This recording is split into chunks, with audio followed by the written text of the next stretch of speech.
আসসালামু আলাইকুম। আশা করি ভালো আছেন, ভালোর দলে আছেন। তো আজকে আমরা যে বিষয়টা নিয়ে ভিডিও তৈরি করছি সেটি হলো নতুন ফোন কেনা অবস্থায় যে চার্জ থাকে সেটি পুরাতন হয়ে গেলে ততক্ষণ আর থাকে না।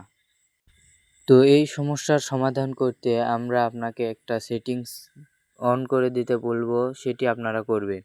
তো ভিডিওটা লাস্ট পর্যন্ত দেখবেন।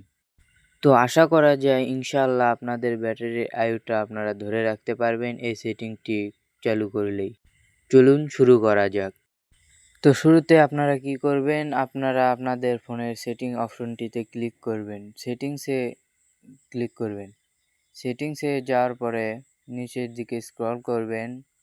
নিচের দিকে স্ক্রল করে আপনারা খুঁজে নেবেন, দেখবেন লেখা রয়েছে ব্যাটারি। আপনারা এই ব্যাটারি অপশনটিতে ক্লিক করবেন। এই ব্যাটারিতে ক্লিক করার পরে একটু নিচে ঘাটাঘাটি করে দেখবেন, নিচে দেখুন লেখা রয়েছে ব্যাটারি হেলথ অ্যান্ড চার্জিং। এখানে ক্লিক করে দেবেন।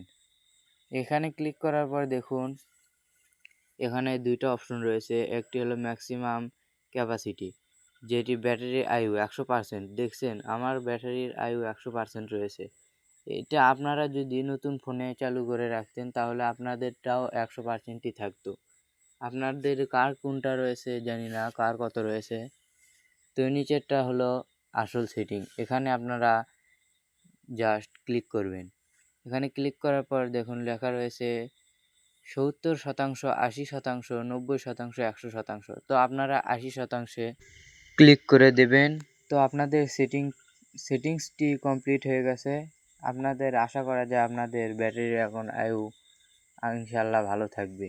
আল্লাহ হাফেজ।